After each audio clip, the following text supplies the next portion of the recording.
So good morning, everyone. Yeah. So glad to see you all here. So this is our second lecture in the Quantum Broadly Considered speaker series. I want to first thank Dr. Christine Custis and Nicholas Collins for helping to organize this conversation in this series. This program is part of a broader initiative, the Science, Technology, Mathematics, and Society Initiative that was started in 2021 by colleagues across schools here at IAS, my colleague Didier Fasson, Helmut Hofer, Miles Jackson, who's here, Nadi Seberg, I don't know if Nadi's here, and Akshay Venkatesh, to foster dialogue across our schools. And we're trying to encourage discourse across science, technology, mathematics, and culture, not in a way that always is agreeable, and indeed is probably more interesting when it's disagreeable, so we can cue that up for the conversation. This particular series, on Quantum Broadly Considered, has been organized by my Science, Technology, and Social Values Lab, including some incredible kind of ethnographic work that Christine did amongst the faculty to see the things that we agreed upon and disagreed upon, and quantum is certainly one of them. Hey, Natty. Quantum is one of them in part because on a fundamental level, there's questions of mathematics and science that remain unresolved. From a social science perspective, lots of social valuation, lots of money is being created. So we have an ecosystem being built that maybe works and doesn't work, or something that I think Will is going to talk to. So, it requires us to have speakers who can help us bridge across our schools. And we are so fortunate that there are people like Professor William Oliver, who is such a bridging figure and who can help us do exactly this. He is jointly appointed as the Henry Ellis Warren 1894 Professor of Electrical Engineering and Computer Science and Professor of Physics at MIT. He serves as the director of the Center for Quantum Engineering, associate director of the Research Laboratory of Electronics, and principal investigator with the Engineering Quantum Systems Group at MIT. His research interests include materials growth, fabrication, design, and measurement of superconducting qubits, as well as the development of cryogenic packaging and control electronics. From 2003 to 2023, he also worked at the MIT Lincoln Lab, most recently as a laboratory fellow, where he was instrumental in growing the quantum computing group to its present levels. He stepped down from this position to co-found Atlantic Quantum, a quantum computing startup that, since the invitation was extended to Professor Oliver in this moment, he has sold to Google as of last month.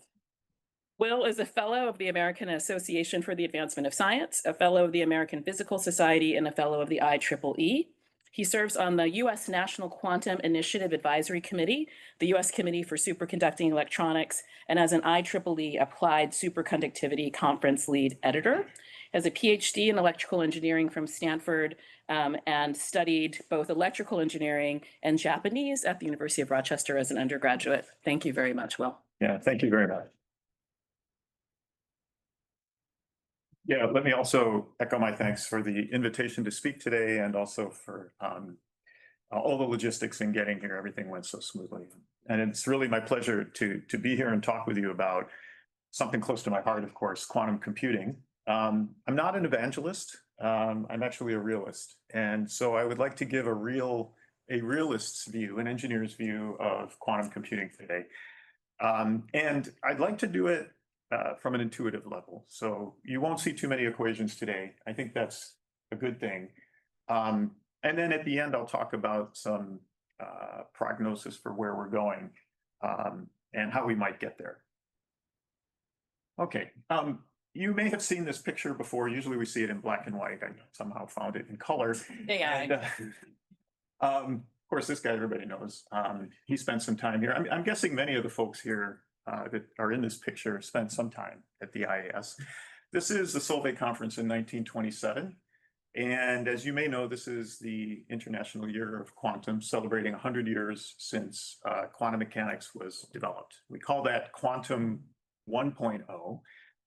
When we first discovered, thanks to these folks' hard work, that the world is quantum mechanical fundamentally, even though we may observe it classically. Many of these folks went on to become Nobel Prize winners. This person in particular, Madame Marie Curie, won 2 Nobel Prizes in 2 different fields. And this is when it all began. And it actually served as the foundation for what I would say in the 20th century is our present economic and information security, our national security can be traced back to quantum mechanics. But those technologies that were developed in the 20th century were fundamentally classical. I'll give a history in just a moment, but we needed to understand quantum mechanics to develop those technologies, like the transistor or the laser. But once we knew how to build them, their functionality was completely classical. What's different now in Quantum 2.0 is that we're actually using the quantum as the functionality. And the areas we're talking about are sensing, networking, processing, and we call this Quantum 2.0.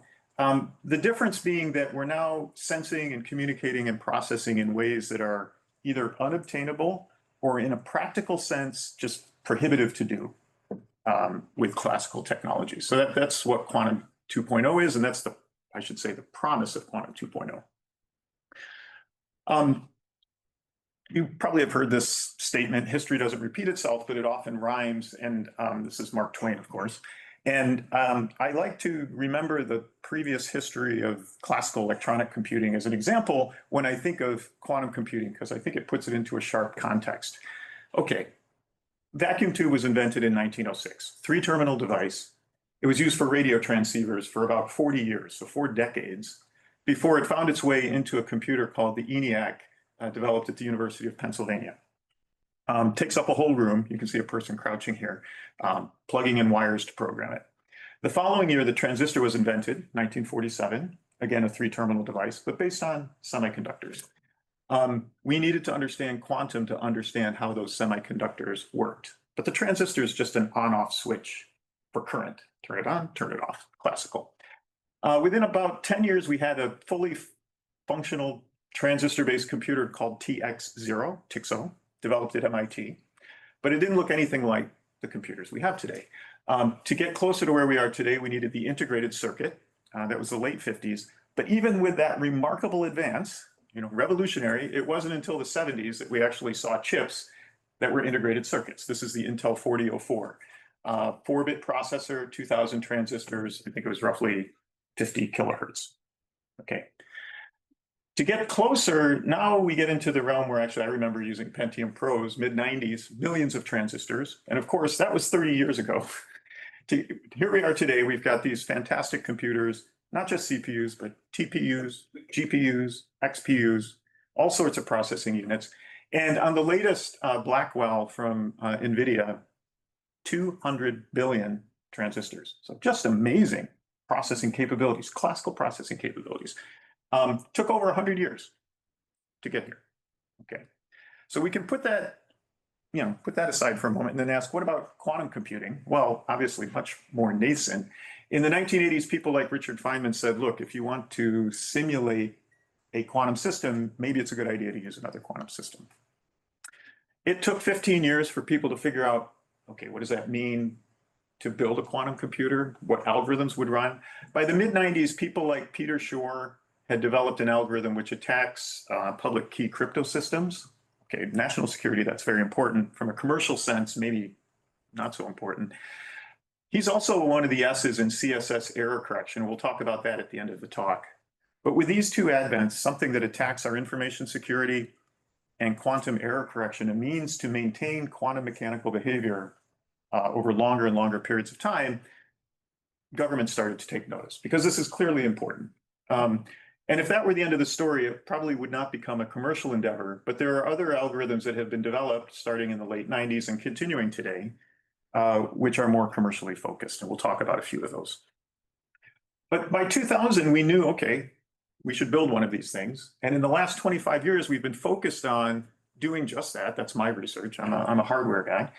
And today we have quantum computers. They're just very small and they're not very powerful. They're just starting to stand up. And we'll talk about one of them from Google and one of their recent demonstrations at the end of the talk. So my takeaway here is that, okay, quantum is real. It's transitioning from a laboratory or scientific curiosity to a technical reality. It's happening right now. I also caution as an engineer that it's not going to happen overnight. Moving from a discovery to a useful machine takes a long time. Just think of the last century of classical electronic computing. And the other thing is you've got to be in the game if you want to play. Meaning that the companies who are making these 200 billion transistor chips didn't jump in 2015 when somebody else spent the last 95 years figuring out how to do it and then said, oh, I'm going to copy that, because there's so much involved in it, trade secrets, IP, etc. So of course, it's risky at an early stage, but the companies that jumped in the 50s and 60s are the ones who are benefiting now, 50, 60, 70 years later. Okay. Lots going on worldwide. I won't read through the whole chart, but governments seeded this in the 90s and the 2000s, continue to do that today, many national efforts. But I'd say what's really changed over the last, I don't know, 10, 15 years is the commercialization or the promise of commercialization. Many companies jumping in, some of them like say Google and Microsoft and IBM are building quantum computers. Many startups are here.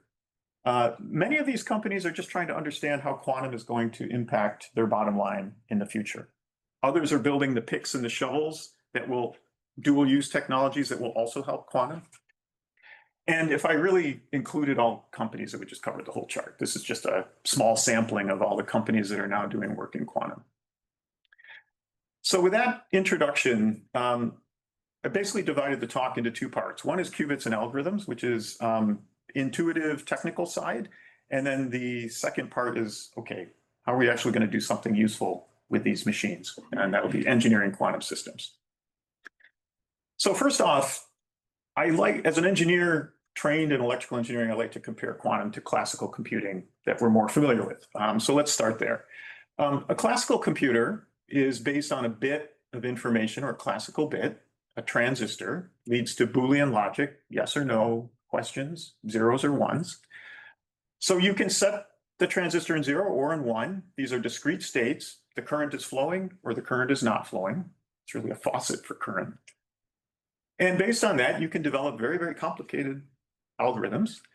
One feature, though, of the transistor is it's been optimized for so long, it's almost perfect. And in fact, it is classic. So if I set it as 1, and there's not some classical error, I come back and measure it, I'll measure it as a 1. If I set it as 0, I measure it as 0. Those are the only two options I have to me. Qubits, or quantum computers, are built from quantum bits or qubits, which are also two-state systems, 0 and 1, but they're quantum mechanical. And the way that we think about it, I'll go into more detail, but at a high level, the way that we think about it is in terms of the planet Earth. It's called the Bloch sphere in the jargon, but the planet Earth, where the North Pole is state 0 and the South Pole is state 1.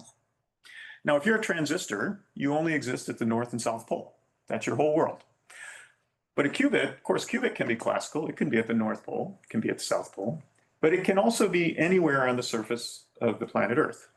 And when it's anywhere other than the North or South Pole, it's in what we call a superposition of 0 and 1 simultaneously. Now, just like a person on Earth, we're standing in one place. This is a single state, as it gets to be the weirdness of quantum. It is a single state that carries aspects of both 0 and 1 simultaneously with some weighting coefficient. And if you're on the equator, you're equally weighted 0 and 1. Now, these quantum superposition states, when measured, we can't measure quantum, we measure classical information, and classical information comes out. Meaning when we measure this, we instantly snap to the North Pole or we snap to the South Pole. This is probabilistic. If you're on the equator, you have a 50-50 chance, flip a coin. 50-50, I go to the North Pole, I measure 0, 50-50 South Pole, I measure 1. I go back to the same place on the Earth and do it again, I flip a new coin. So it's weird, it's the way quantum works. And it also means that we have to encode information in a fundamentally different way if we're going to utilize something that works according to these rules. But there is a benefit, and here's an intuition for the benefit, and we'll talk a little bit more detail about this. If I have n classical bits, n transistors, I can actually form an exponentially large number of states, 2 to the nth power.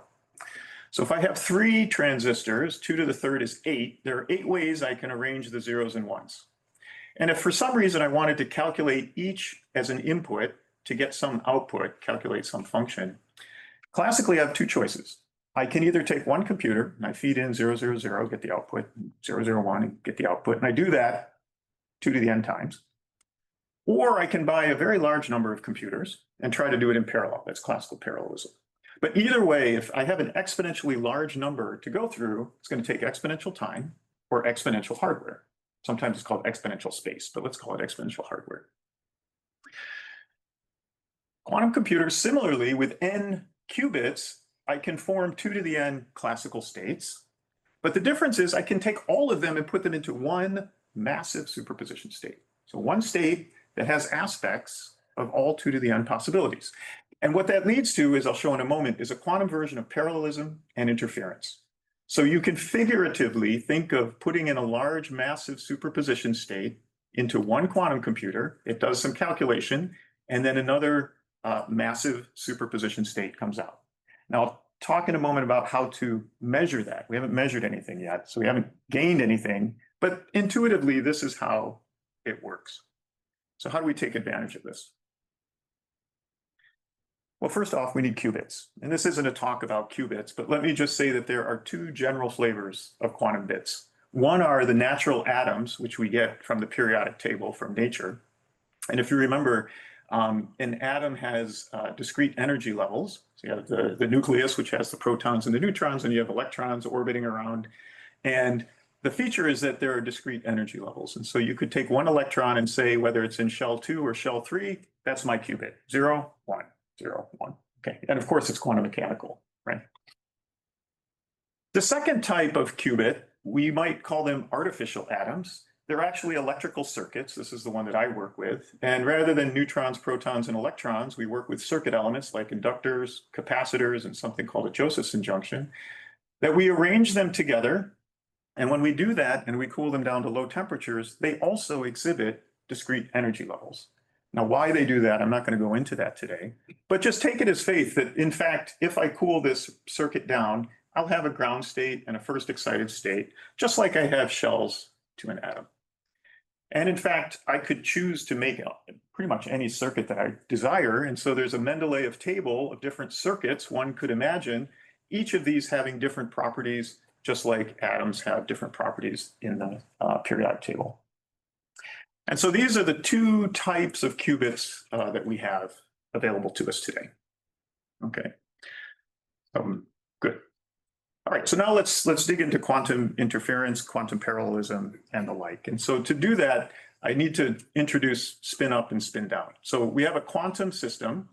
Let's say it has 2 energy levels, and spin up is in the lower energy, spin down in the upper energy. As an example, an electron in the magnetic field behaves this way.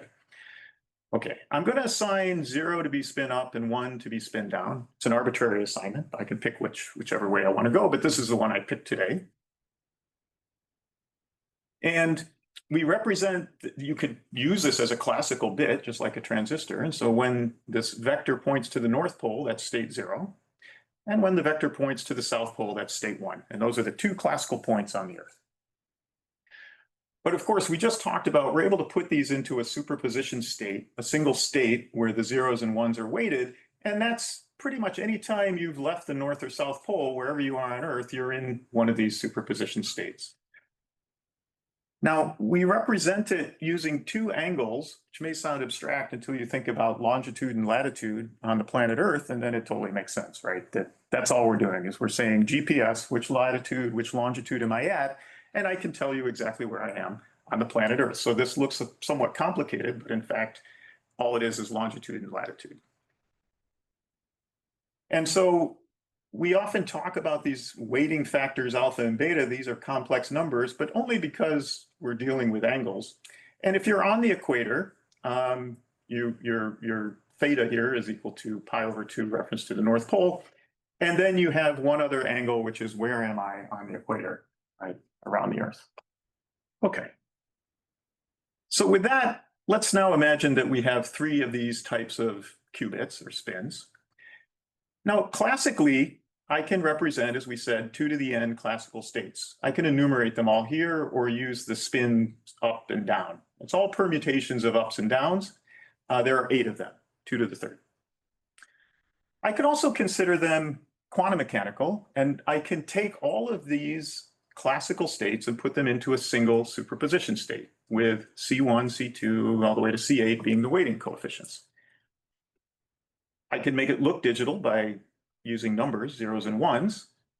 And I can represent this state using 8 complex numbers. And so I'm going to put those complex numbers C1 through C8 in my state register, and it's now become a quantum state register. Okay, I'm using electrical engineering jargon here. I hope that's okay. So this quantum superposition state enables parallelism and interference, and I would like to at least give an intuition for what those two things are. So let's start with parallelism. What do we mean by quantum parallelism? So what we're going to do is we're going to drive this first qubit with an electromagnetic pulse. And basically what that pulse does is when it hits the qubit, a spin up is going to go to spin down like that. That pulse has been tuned to do exactly that. And if I'm starting at the South Pole, it takes anything at the South Pole and puts it back at the North Pole. That's what that pulse does. And you can do that to a qubit or a set of qubits here that's in this superposition state. And what we'll find is that we're going to shuttle all of the coefficients. Okay, how does that work? So this is our state register before and after we apply this pulse. Now let's just focus on first the spin-ups on this first atom. And C1 through C4 are going to follow where the spin-up becomes a spin-down. Notice that everything else stayed the same. The only thing that happened is the first spin went from up to down. And so those coefficients C1 through C4 are now associated with the bottom 4 states of the register.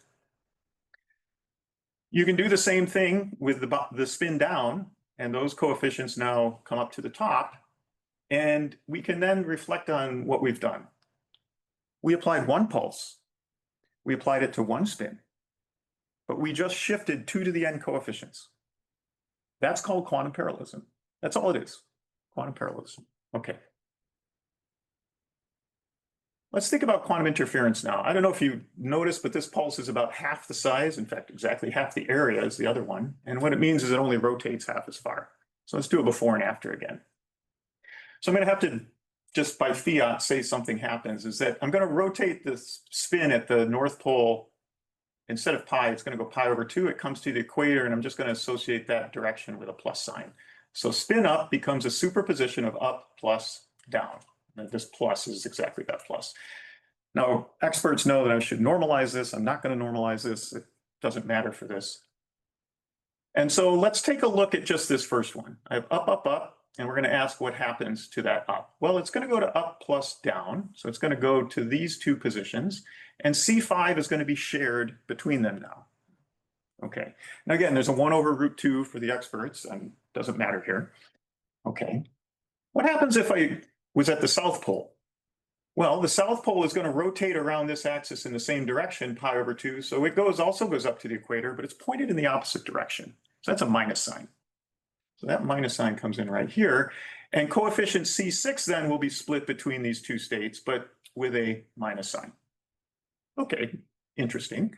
So if, for example, doesn't have to be true, but if C5 equaled C6, what happens now?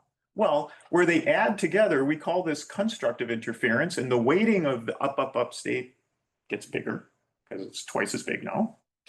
And in fact, where C5 and C6 subtract each other, this is called destructive quantum interference, and it goes away. That's now 0. So this is an example of quantum interference. This is exactly what quantum interference does for us. It's also an example of quantum parallelism, because it's happening on the entire register simultaneously. So again, we applied one pulse. We applied it to one qubit, and look at all that's happened, right?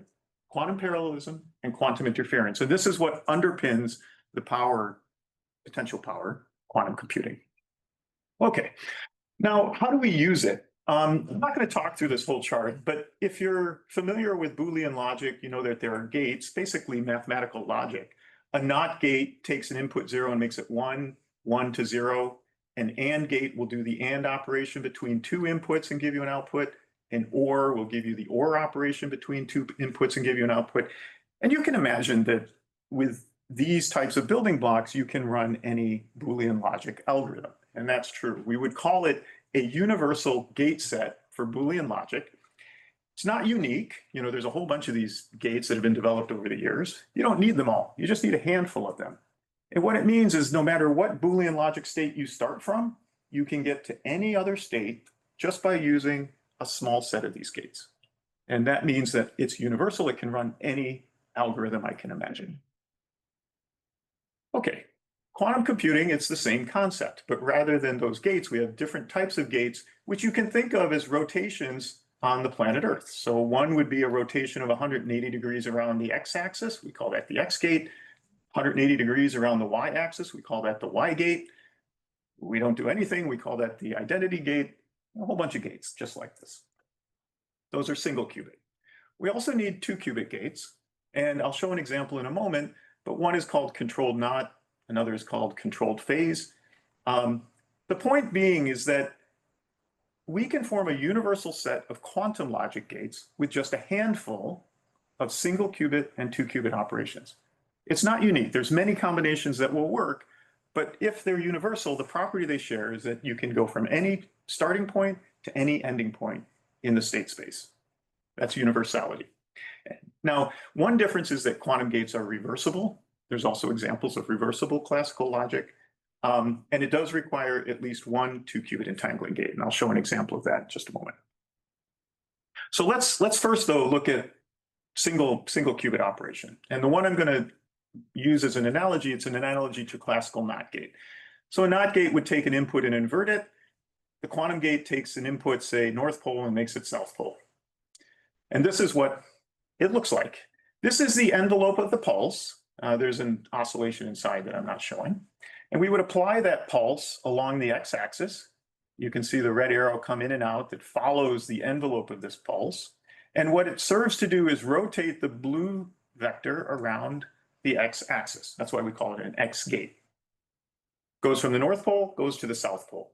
And as I've shown it here, this is just a classical gate because it started at the classical North Pole and it ended at the classical South Pole. It's just classical. But we don't need to start at the North Pole. We could start anywhere on the surface of the planet Earth. And wherever we start, it doesn't matter. The same operation occurs. It gets rotated 180 degrees around the x-axis. So this is an example of an X gate, single qubit gate.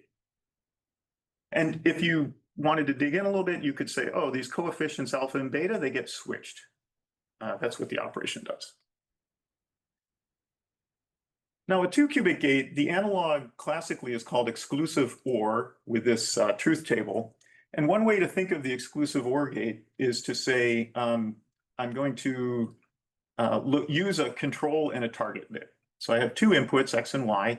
X is the control, Y is the target. When X is 0, I'm just going to pass Y to the output.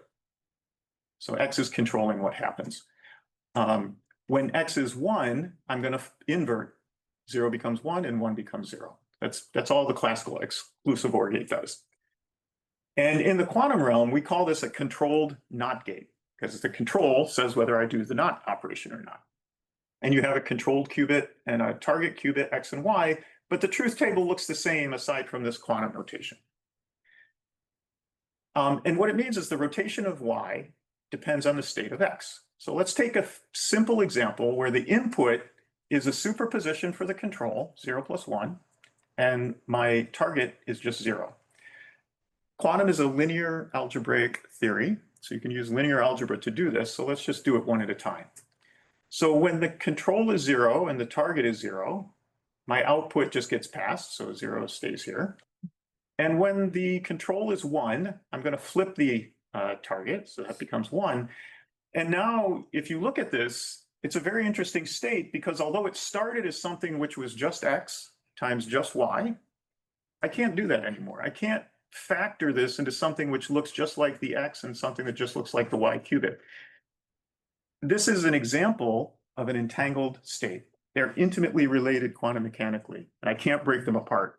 You can see I can't factor here. This doesn't prove that they're entangled. There's other things that you need to do to prove that, but this is indeed an entangled state. And so the upshot is that you can do any quantum logic if you can do a handful of these single and 2-qubit gates that I've just described. Okay. Okay, now we have the building blocks. What does it mean to run an algorithm? Okay, well, an algorithm generally will start with a massive superposition, equally weighted, of all possible classical states. One quantum state having all of them equally weighted. It's a mistake or mistaken, what am I trying to say? There's an impression in the community often, people will say that quantum computers calculate all possible paths. That's not really true. You only get one answer at the end. And I'd like to explain how we get there. The way that I think about it is I start with an equal weighting of all possible answers. Start with an equal weighting of all possible answers, and I want to run an algorithm which is then going to consolidate that down to just one. And the way that I do that is by applying, for example, a single qubit operation, one qubit, but it impacts all of those coefficients. There's also quantum interference, and the net result is that these coefficients have now changed. They're not all equal. I'll also do 2 qubit gates followed by quantum interference. And the goal of an algorithm designer is to find the right sequence of gates such that at the end of the day, all of these coefficients are 0 except for one of them. Okay, or a very small number of them. And the reason is because of measurement. Now, when we measure these qubits, we're going to get 3 numbers out, right? In this case, there are only 3 numbers I can get. And which one I measure goes as the magnitude squared of this coefficient. So if that coefficient is 1, with probability 1, I'm going to measure a 0 and a 0 and a 1. And that encodes the answer to the problem that I'm trying to ask. So I don't get all of the answers out, right? That would be great if we could do that. Quantum computers can't do that. They only get one answer out. But if you design the algorithm properly, you can start with an equal weighting of all possible answers. You suppress all the wrong ones to 0, and you enhance the correct one to 1. And then when you make a measurement with probability 1, you got the right answer. You might run it a few times to convince yourself that's true, but that's how a quantum computer works. Okay, so what algorithms do we have today? By the way, I just showed some pictures of my colleagues at MIT, many of whom played a role in developing these algorithms. I won't read through the whole chart, but what I'd like to emphasize is that there's several categories of algorithms. Here's their classical time and their quantum time. And what you can see is that if n represents the size of the problem, the classical time often will scale from exponential to a quantum time which is polynomial. We'll talk about that in a moment, but that is a huge improvement. Probably commercially the most important nearer term algorithm, nearer term meaning within 10, 20 years, is simulation. Simulating another quantum system. It could be quantum chemistry, material science, etc. Peter Shor's algorithm for factoring, this is cryptanalysis, attacks public key crypto systems. Linear systems of equations, AX equals B. You can sample solutions to large matrices. Optimization, you'll notice here there's a question mark because optimization, which is, of course, there's a lot of hype around, going to revolutionize finance and, pretty much everybody has something they want to optimize. And it is true that if quantum computers could optimize efficiently, this would be revolutionary. But we have to remember that classical computers are pretty good at optimizing as well. And so if you need a pretty good solution, classical computers probably do it well. If you need the exact optimal solution, like your life depended on it, maybe a quantum computer can do better. Okay. And then, of course, search is Grover's algorithm. Here, it's not exponential. It's actually only a quadratic speedup. Okay. So, by the way, these slides will all be made available, and you can take them and look at them if you'd like. All right. So that's qubits and algorithms. Let's think about how we're going to engineer quantum systems and do something useful. So people often talk about quantum advantage, and I like to talk about commercial quantum advantage. Quantum advantage is when a quantum computer outperforms a classical computer at any task. Commercial quantum advantage is when it does that and it's useful for a commercial application. If you want to do something useful commercially, first I would say there better be no fast classical algorithm. If you already know a good classical algorithm, use a classical computer. We've been optimizing them for a very, very long time, and they're really, really good. Okay, so we start off, I don't know how to do it on a classical computer. Second is you need to have a fast quantum algorithm. There are lots of problems where I don't know how to do it efficiently on a classical computer, and I also have no idea how to do it on a quantum computer. And I often say and advocate that as a community, we need to be making and developing more quantum algorithms. We need to do that because we don't have that many, to be honest. And then third, it should be a useful problem. And what I mean by that is there are many examples of problems which aren't necessarily commercial quantum advantage. They show quantum advantage, but they're not useful. We don't know how to apply it to an industry. So if you look at this overlap, of course, it's just a cartoon, but it's rather small today. And we need to make that bigger if we're going to realize the promise of quantum computing. Developing new algorithms is key. But let's say we have an algorithm that falls in here. Then the question is, what kind of advantage am I going to get?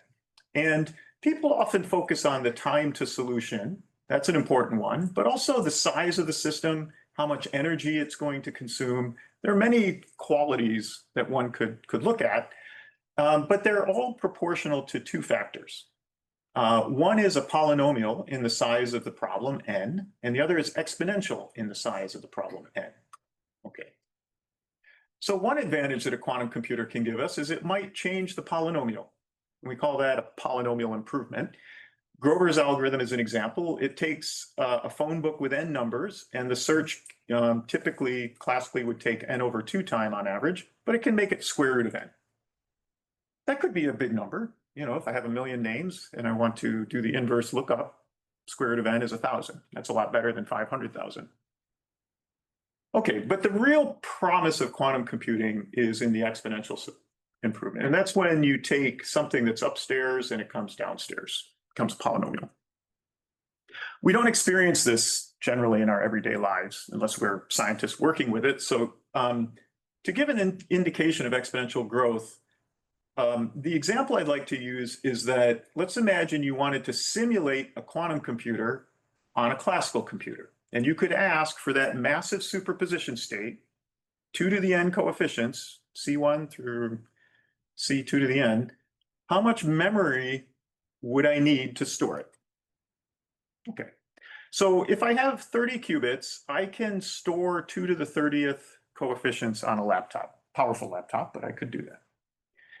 If I go to 50 qubits, now I need a top 500 supercomputer and all its petabytes of memory in order to store that, all those coefficients. If I go to 80 qubits, now, okay, we're starting to get into a fictional situation where I would need to network together all of the computers available on Earth and use all of their memory. Double that to 160, you can look this up on Wikipedia.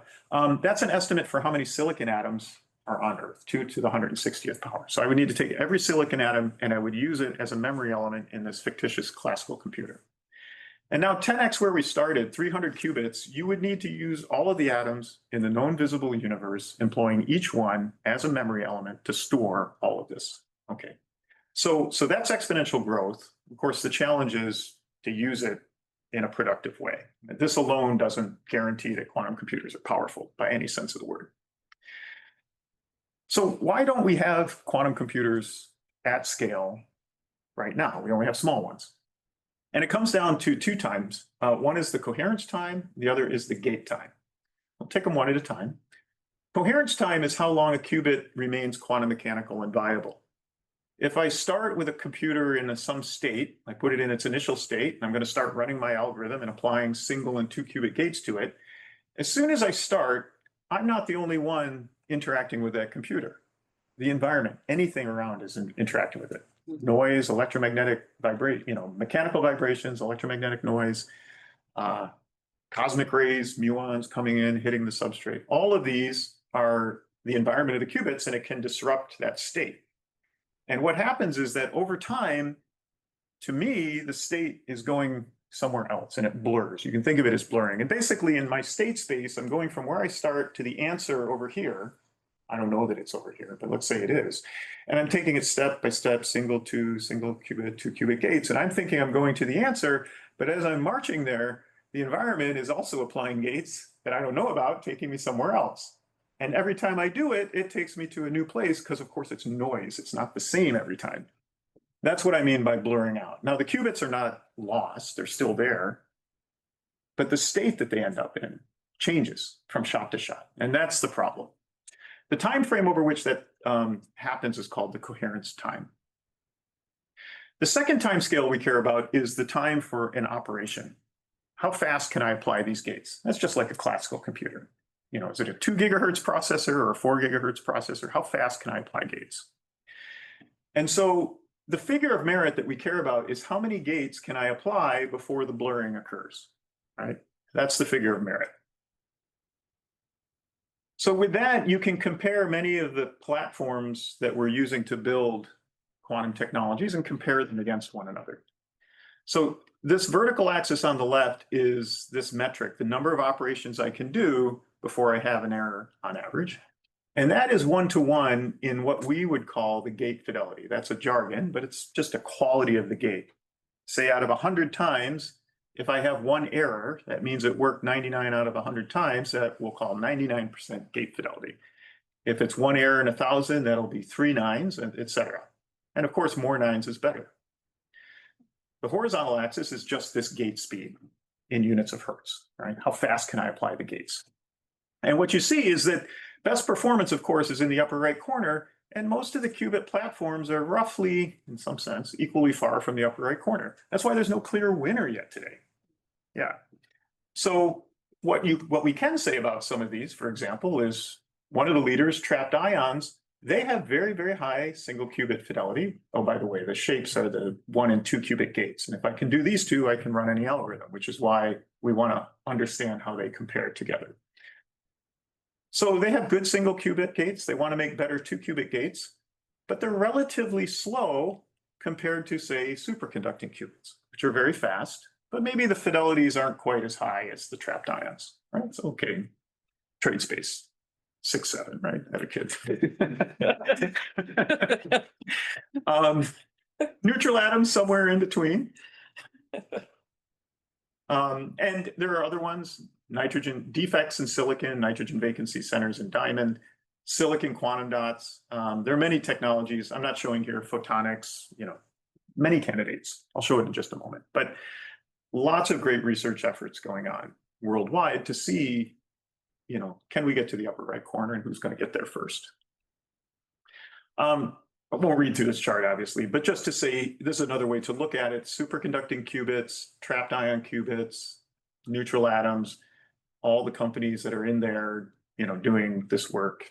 A lot of startup ventures, some blue chips, lots of startups. Okay.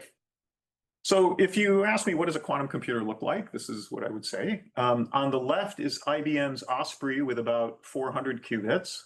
This is from a couple of years ago. And you can see that it's 3D integrated. So really sophisticated technology. This is Google's Willow processor, also 3D integrated. This is QEra's Aquila processor. This is a neutral atom. Oh, sorry, I should say these are superconducting.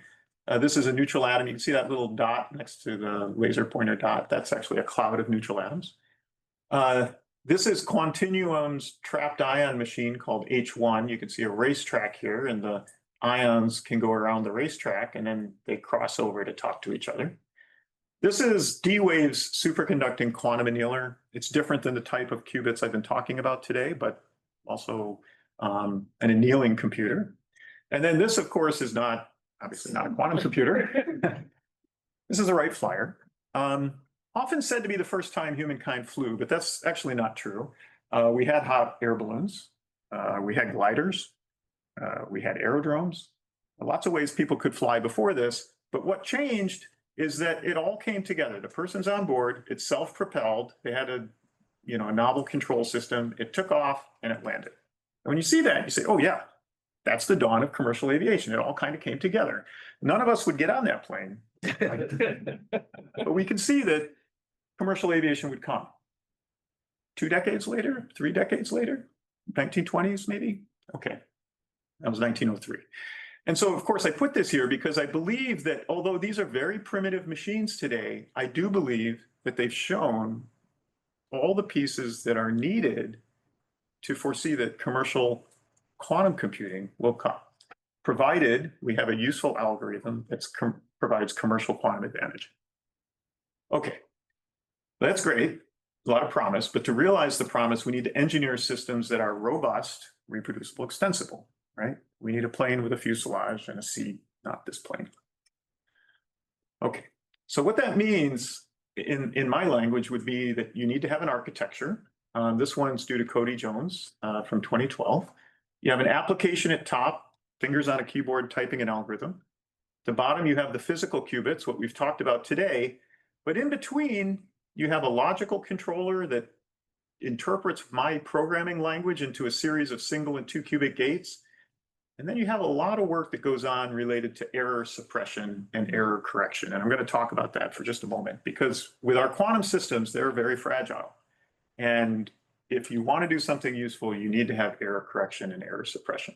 So essentially, every clock cycle, you're going to be doing a gate with the algorithm, but you're also going to be doing error suppression.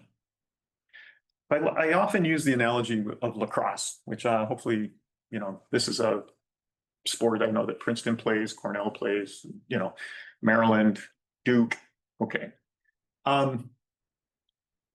This guy wasn't very happy when I told him to do this, because our physical qubits, you can think of a lot like what he's going to do. Let me just start him. He's running on the ground, which is his environment. The ground's kind of bumpy, so his body jumps up and down as he runs. And of course, he's just holding the stick. And so the ball bounces out pretty easily, and that's an error. Of course, nobody plays lacrosse that way, but that's the way the physical qubits are out of the box. Pretty faulty. So of course, what people do, first off, is passive error suppression. You cradle, you just do this all the time. You go back and forth and back and forth. And what that does is it decouples your qubits, in this case, the ball in the basket, from the noise of the running and the noise of the ground. The control, all of that is decoupled from the qubit to some degree. Okay. And then he scores, very happy. Okay, good. But of course, even if you do that and you're very careful and you do all that passive error suppression, occasionally the defender is going to come up and actively knock the ball out. When that happens, you have to do two things. First, you have to recognize the ball fell, and then you have to go back over and pick it back up. And that action is what we are working on right now in quantum computing, is that we have to do quantum error detection and quantum error correction. Okay. So with that as a background, let's talk about Google's recent experiment. The grand challenge for us today is error correction. And the reason is this: if you look at our physical qubits, they have an error rate of maybe 1 in 1,000, 1 in 10,000. Students in my group work very hard to get a factor 2, factor 3. But if you ask, what do I need for practical applications? You need to run billions and trillions of operations. So your error rate needs to be in the blue, and we're in the yellow. And how are you going to make up the difference? By the way, transistors are almost perfect. They've been optimized for a long time. Unfortunately, we don't need to be that good. Of course, if we were, it'd be fantastic. But we need to be up here in the blue. And the way that we do it is called error correction. And the way that I like to think about it is you're going to form a team of qubits. So rather than having an individual qubit, you're going to form a team, in this case, 9 of those yellow qubits. And collectively, that team is going to store 1 qubit's worth of information. We call that a logical qubit. Now, there are other people out there. You see some blue qubits here. You can think of those as the referee. They've got a yellow card, a red card. In fact, they also have a green card. There's 3 cards they've got, because there are 3 types of errors that you can have: X, Y, and Z. And they're going to throw a card up if one of their neighbors has such an error. And this is the magic of error correction, is that I can measure the referees without projecting the quantum information in the players on the team, right? That's very important, because if you measure the players on the team, you project the quantum information and the quantum game is over. Okay.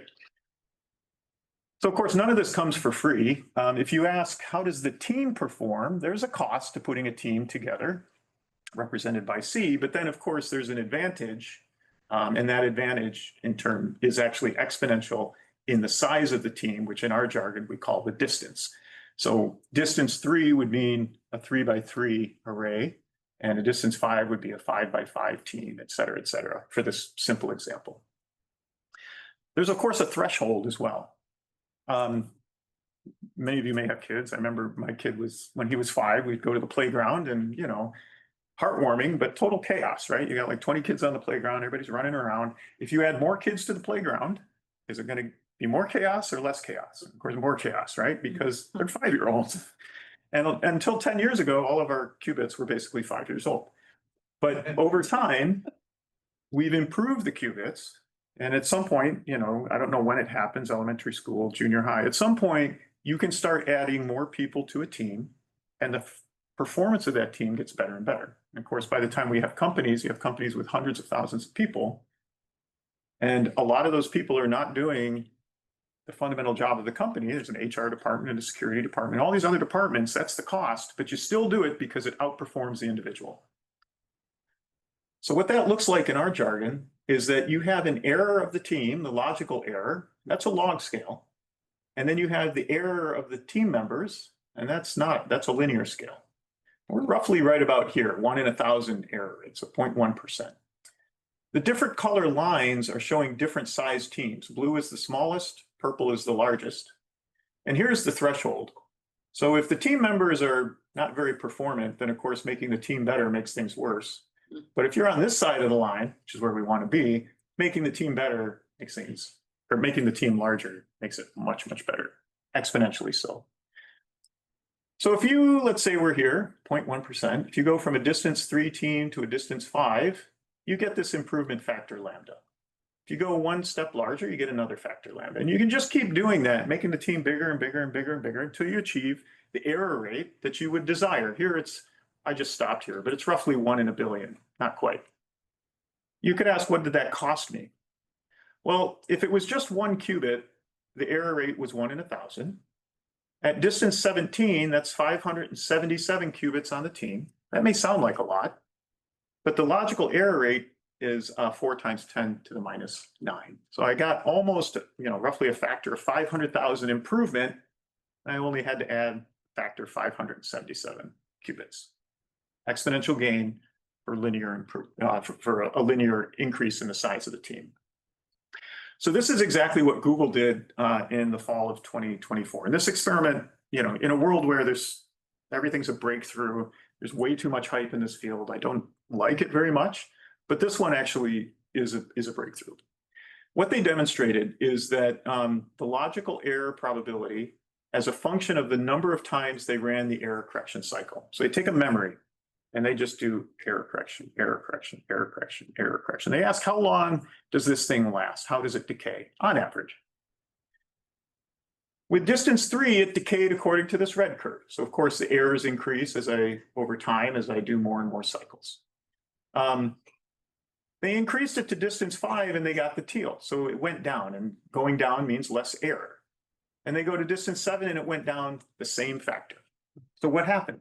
They went from distance 3, 17 qubits to 49 qubits to 97 qubits. And by adding more qubits, they made the error go down. That's exactly what has to happen if we're going to go to a commercial grade quantum computer. So this is the first demonstration that error correction actually works as advertised. And we will remember this for a long time. Google is not the only one working on error correction. There are many other companies, also IBM, neutral atoms, ions, but this is the first time that this proper scaling has been shown. And it's a really remarkable result. We will be remembering it for decades. Okay, I'm wrapping it up now. I've probably gone over already, but in January, you may know that Jensen Huang, of course, fantastic engineer, at NVIDIA was asked, when are we going to have a quantum computer? He's like, well, 15 years sounds early, 30, that sounds a little late. If you said 20 years, I think most of us would agree. I agree with him, actually. And of course, immediately all the stocks in the public all tanked because it's going to take 20 years.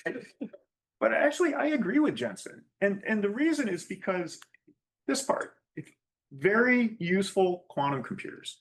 Jensen's thinking about the quantum computer that's going to simulate or help invent a new pharmaceutical drug. Yeah, that's 20 years away, no doubt, right? But he comes back in June and he was asked again, he realized what he had done. And he said, oh, wait a minute. You asked me about a very useful quantum computer. But of course, technology is not a step function, right? We saw that at the history of classical electronic computing. It's not that you're going to wait 100 years and suddenly you've got the Blackwell GPU, right? It evolves over time. It gets incrementally better and better. And that's what he says here. Look, it's accelerating. We're reaching an inflection point right now. NVIDIA has a quantum computing team, right? Not to build quantum computers, but the classical computers that need to interface with the quantum computers. And that is how technology is going to evolve. And my opinion is that, look, at any given time in the next 10 years, we will use underperforming quantum computers. They'll do something, and we'll probably feel that they're really not quite there yet. We always feel that way. Imagine going back and using a computer in the 50s or a computer in the 60s, or the Intel 4004, which was that calculator with the red screen. My grandfather had one. Okay, at the time you think, okay, it adds and subtracts, but I wish it could do exponentials, right? It never does what we want it to do. We always want more. That's the nature of technology development. And we will see, I believe, that with quantum computing as well.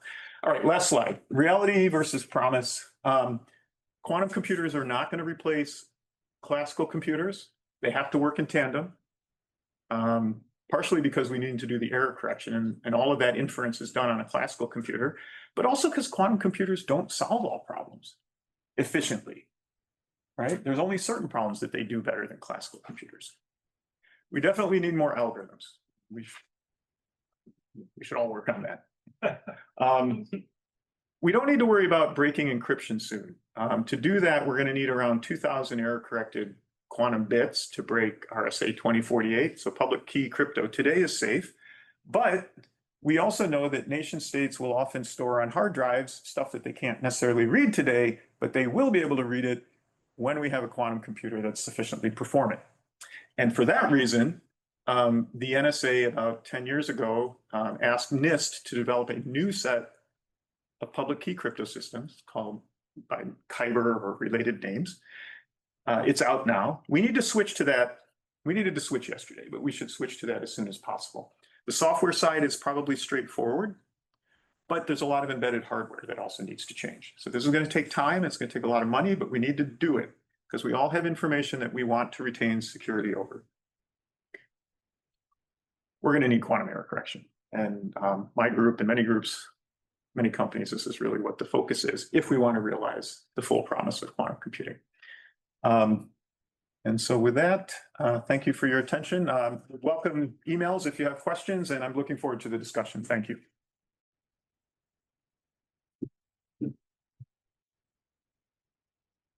Oh, okay, questions.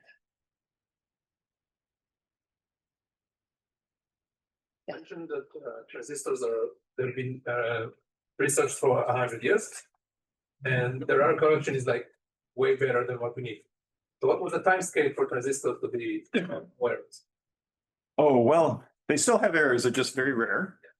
And in fact, pre-transistor vacuum tubes in the 50s, right, were used for classical computing. And they got to a certain size, and the error rate for those vacuum tubes was, basically happening on average an error all the time. And that limited the size that those computers could be.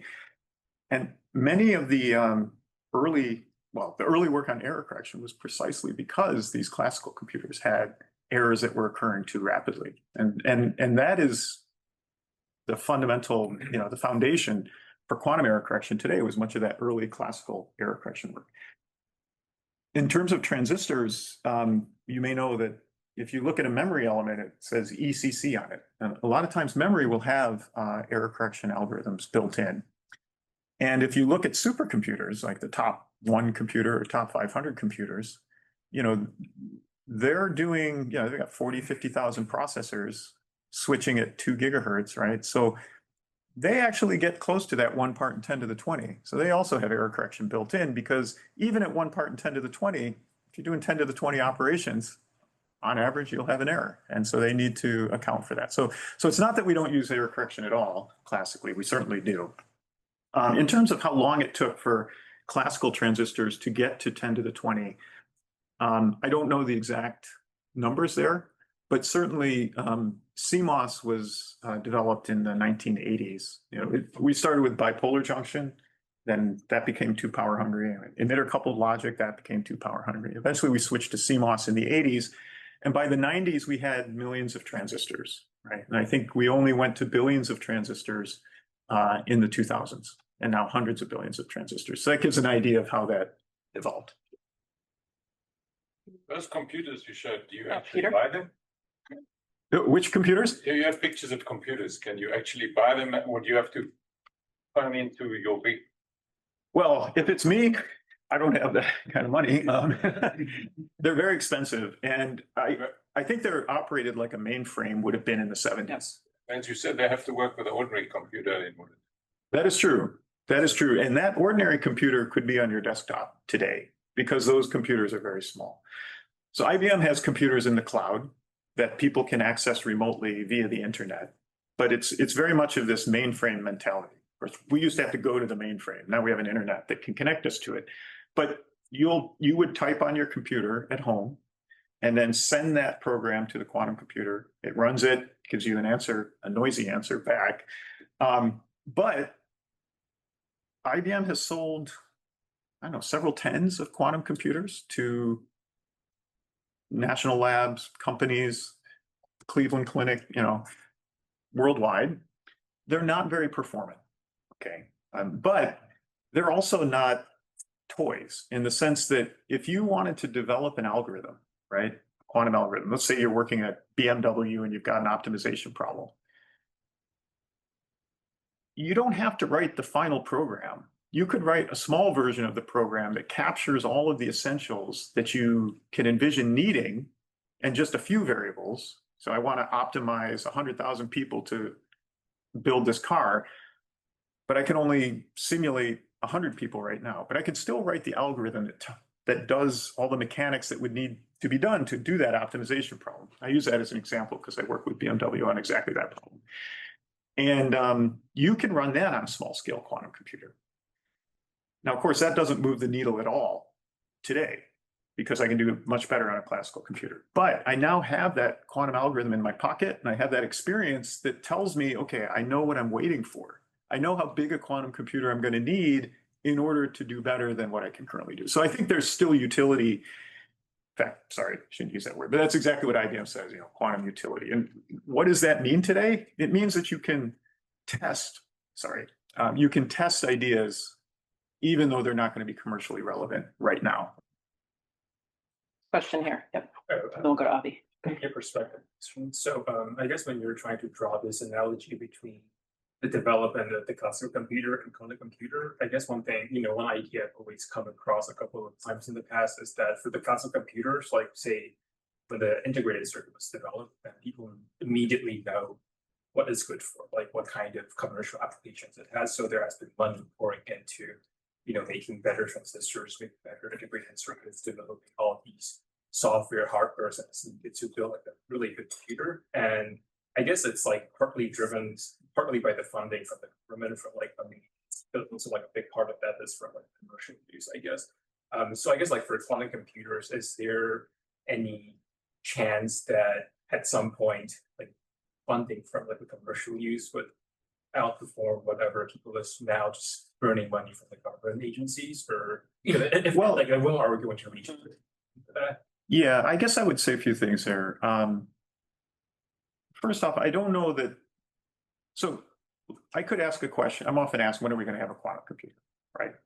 That does X. And I often respond by saying, tell me when we had a classical computer. What year did that happen? When did we have it? Well, and you would say, well, that depends on what you mean, right? And I would push back a little bit on what you said at the beginning, because we have to remember that that story that you just told unfolded over decades. The first classical computers, nobody knew what they were good for, except for calculating the trajectory of planes coming over the North Pole, right? Like, it's a very specific need. Transistors were used for radios and hearing aids, not logic elements when they were first invented. We had vacuum tubes for that. And eventually we realized, oh, well, this is also a three-terminal device. Maybe we could use that for a computer. It was only scientific computing for many years, like till the 1970s. And then we started to make ICs, but they were in simple things like calculators, right? Very simple. And that's still, you could argue, scientific computing, right? I think quantum computers will be the same way. I think it's the immediate use will be scientific computing again, emulating other quantum systems, right? And the scope is going to be super narrow. And I just would say that it was also super narrow for classical computers in the 50s and 60s, right? But then you start to build all of the ecosystem, sorry to use that jargon, software stack, like all of those things that go around it, programming languages. And with that sophistication, and with places like IBM and Google and others getting computers in the hands of undergraduates and fingers on keyboards, we start to develop with hackathons, we start to develop and expand the algorithms. And this is how technology develops. It's kind of messy. It's not like, a direct commanded system where I do this and then I do this and I do this. And if you just follow that perfect plan, I know exactly when I'm going to get the quantum computer of the future. It's going to be messy, but if I look at the development of other technologies, I think this is how it happens. So I would just flag that we're going to have Charlie Tahan here as the next speaker. Oh, yes. So who can talk about the government funding issues and, what Will talked about, how governments are kind of seeding the commercialization piece. So that'll be December 4th, if you're interested in more on that. We're going to go to Avi, and then I have a question. Any other questions? Oh, quite a few. Okay. Avi. Yeah, you talked about the technological barriers or the progress of living maybe 20 years, the need for other quantum algorithms and error correction. But I'm wondering if people are, considering the possibility that there is a theoretical limitation, that something about quantum mechanics itself will be revealed that simply prevents the existence of general purpose. Yeah, I mean, that is, of course, a great question. At this point, there's nothing that we know of that prevents that. I think if we find out from this endeavor that, in fact, there is something that prevents it, that would be a deep insight into how nature works. I think that intellectually is very interesting. And one of the motivations I have for doing quantum computing is that I don't understand quantum mechanics. And this helps me at least ask questions and answer them. I think it would be super interesting, actually. And I shouldn't say that as a person who's an entrepreneur, but I think it would be super interesting if we find out that it didn't work, provided it gives us some insight into the nature of quantum mechanics and reality. So this is a segue to my question, which was about the fascinating statement that you had early in the slides, which is that we're transitioning from scientific curiosity to technical reality. Yes. So I wanted to hear you say more about that. And I think what was interesting about this exchange is that the technical reality may actually, you're saying, it also may help with the science or the technical work there. So I just love to hear you talk more about how you think about the difference between science and engineering. Yeah, thanks for it's a great question because I straddle School of Science and Engineering, and I started the Center for Quantum Engineering thinking that quantum meant science. Oh, I was so attacked for that. All of my science colleagues were like, doesn't say science. I'm like, he lied. I think okay, I'm gonna nerd out for a moment. It's a 2x2 matrix, right? You've got science for science sake, right? And you've got engineering for engineering's sake. I think it's the off diagonals that we're at. And what I mean by that is we have many examples where improved engineering allowed us to do better science. And then that new science developed a new engineering tool like the transistor. So quantum mechanics, semiconductor band theory, bipolar junction transistors, and and this ladder gets climbed. And I like working at that intersection. I think that's super interesting. But I think it is this ping-ponging that's going to happen. So when I say that it's transitioning from the laboratory or scientific curiosity to technical reality, I think I'm talking about not just that ping-ponging, but the fact that for a long time people thought, this is cute. Look at that. You can build a qubit in your lab and it lasts for a microsecond and out of circuit elements, right? And gee whiz, but that'll never work, right? And I think what I mean by technical reality is that, no, actually, we can do error correction. And by engineering the error correction, we can make the quantum mechanics last longer than it would have by itself. And in fact, we can add more qubits and it actually gets better, right? So that's the technical reality that's happening. And as we use quantum computers, even the small ones, we do learn more about quantum mechanics. Hopefully we'll learn more about materials or simulation, do something really useful. And I think this ping-ponging will continue going forward. Yeah. Question here. Yep. Yeah, so you mentioned the D-Wave computers and quantum annealing versus classical or quantum computers. And I was just wondering, what I've read about quantum annealing is they are have much bigger, number of qubits and everything they're working on. Is it more of a risk with a quantum annealing computer for like short algorithm and breaking RSA? Or is it the same risk? What's the major difference here? Yeah, I didn't really have time to get into that. So thank you for the question. Quantum annealing is a different type of quantum computing, and it uses qubits. But when D-Wave started it and others, 20 years ago, the idea was qubits are really noisy. They're really bad. So is there anything useful we can do with really bad qubits? And the concept was, well, even though they don't last very long, they do last long enough for quantum mechanical tunneling to occur. Think of Switzerland with lots of mountains and valleys, and you want to find what's the lowest valley in Switzerland. And if you're trained, maybe you have a tunnel through a mountain, right? But quantum mechanically, you don't have the tunnel, but you can actually go through the mountain, right? So that's the idea with quantum annealing is what is the lowest valley in some complicated landscape, potential landscape.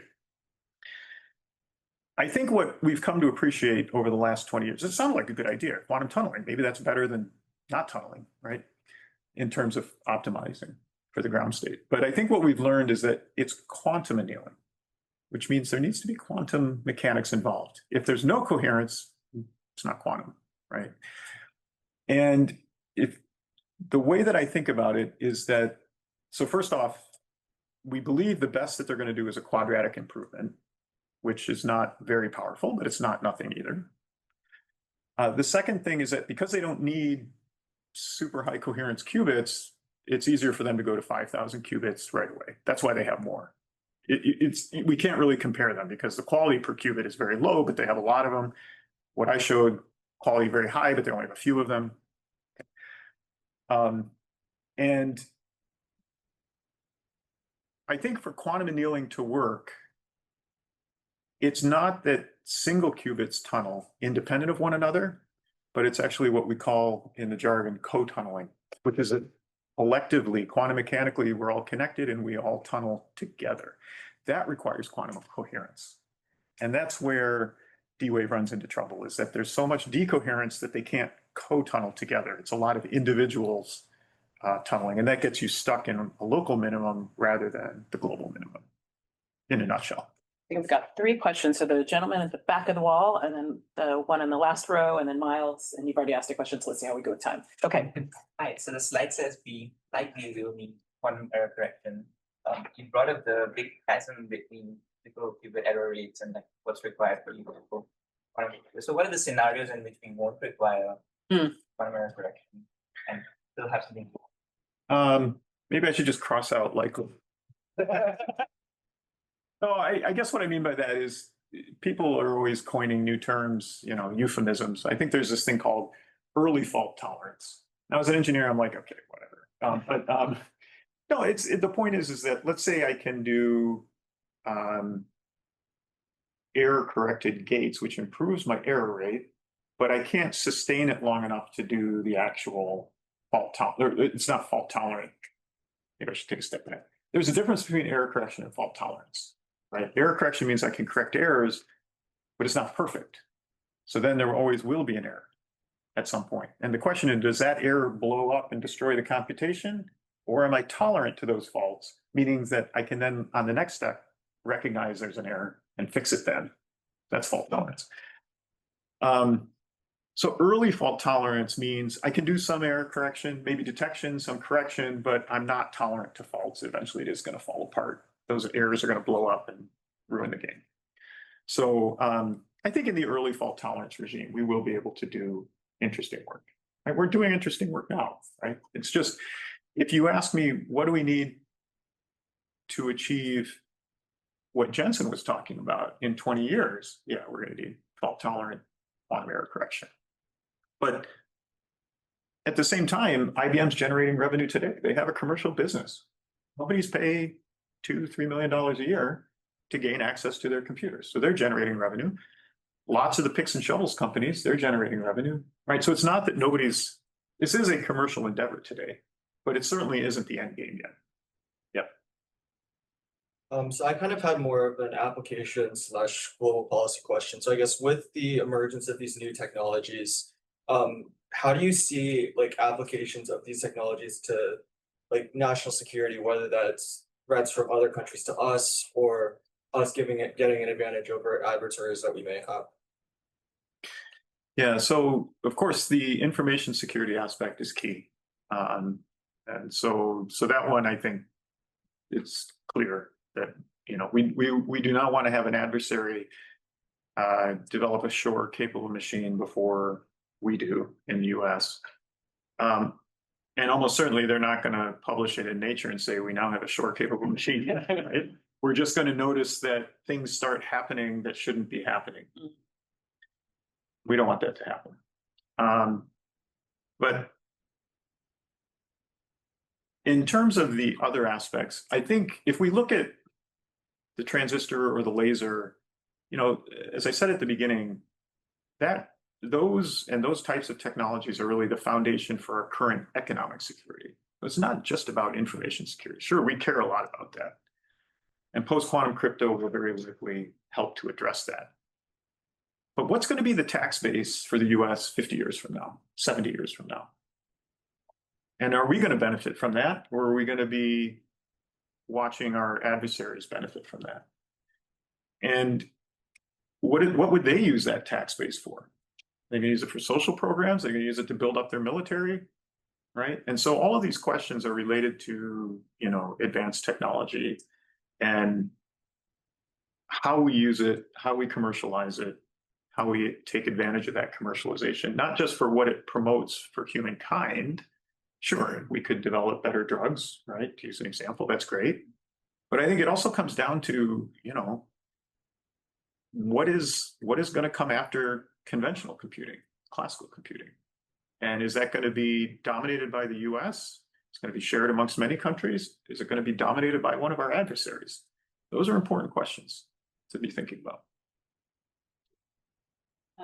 Yeah, many thanks for your talk. So my question actually draws upon Avi's and Alondra. It turns out I lost a bet when I was a kid, so I'm a historian. Okay. So it's a historic thing, which is I'm struck by notions of promise of quantum computing and comparing it to other historical moments in physics where promises of certain technologies were made, particularly superconducting super collider, right? I mean, if you think of the books by Leon Lederman, or Maury Gell-Mann on the one hand, Leon Lederman certainly for spin-off arguments, right? And Steven Weinberg saying, no, spin-offs, don't worry about that. It's about the final theory. It's an epistemological, theoretical claim. We will understand the base. And I think that's what you're getting at with Avi. My question is, you say when the going gets tough, the tough write history. They're writing these books at precisely the time when Congress is thinking maybe we're not going to fund this. And of course, famously, they decide not to go on. Do you foresee, talk about your future, and as a historian, we don't like talking about the future because we're equally bad as everyone else at predicting it, a time where you basically make the argument, look, this is just, and things that what you're saying, this is just as much a theoretical, epistemological enterprise, just in case we can show, as Avi says, that the QM says that we can't do this. Because I'm wondering about in case of funding, when all of a sudden, the private investment tanks when they're not interested in that. Because many people argue that the argument of spin-offs that Leon Lederman wanted to make was one of the, when condensed matter physicists came in and said, well, if you want spin-offs, you talk to us, you don't talk to, the SSC people. Right. I mean, I'm wondering if that's kind of a moral to the story that you guys might be drawing upon. Yeah, that's a great question. Certainly true that in academia, there's a lot of navel gazing. And Oh, really? you want to know the next greatest thing happens to be happening in my lab. And there's going to be tons of spin-offs. I think in the context of quantum computing, we're absolutely not there yet. And certainly 20 years ago, like I said, yeah, this is cute, right? Gee whiz, look what I can do. I think now it's reached a threshold where we can say, I can see a path. Things have to happen, but I can see a path. We are protected. A lot of technologies that tried to compete against silicon were not protected in this way. We are protected in that we have a national security issue related to this that we cannot lose. Like encryption and decryption are the keys. Okay. Now, with post-quantum crypto, it'll be interesting to see 5-10 years down the road, okay, we're taking care of that problem. We still would like to read what's on those hard drives that we've got, maybe.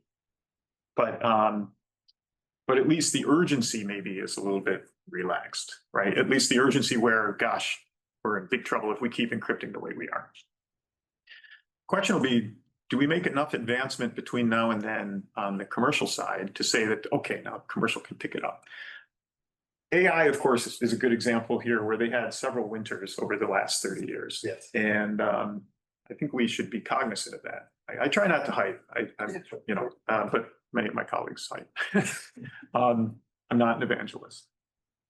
But if, at least the way I've seen it is when there have been dips, winters in quantum computing, but they've been winters in Hawaii. They haven't been winters in Northern Canada.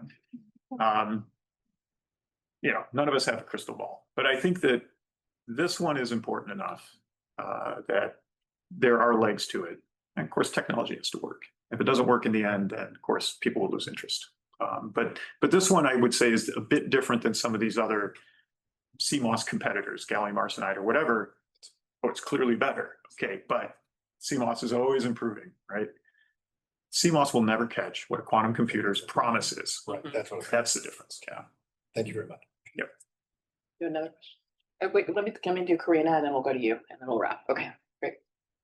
What's the role of AI intersecting with all of Oh, this? that's a good question. Twofold. One is we use classical AI to make our quantum computers better. So for example, calibration, reinforcement learning,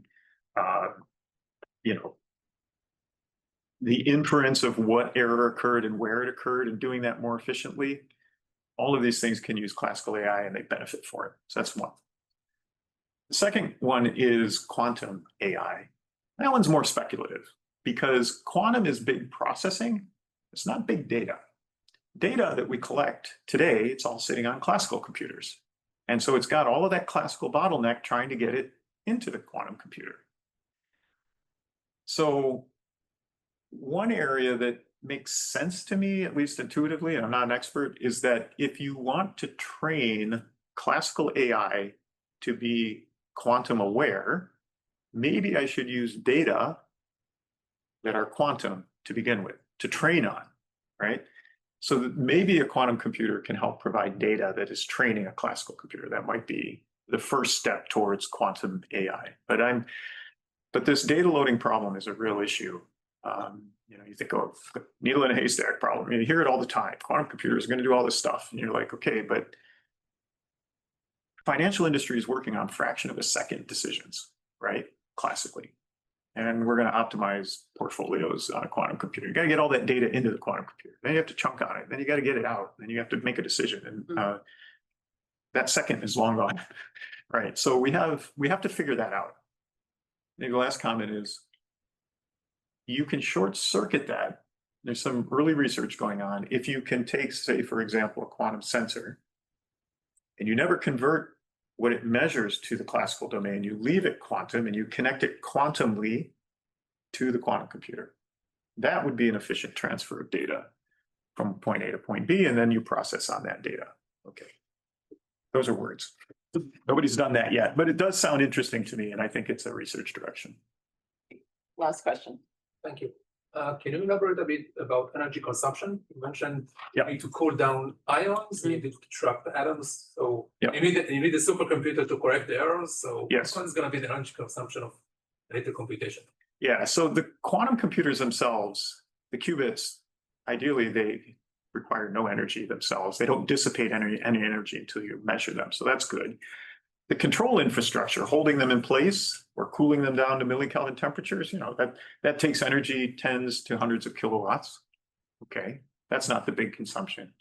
The big consumption is exactly what you said, that classical computer that sits next to it that has to do all of this inference every clock cycle. And so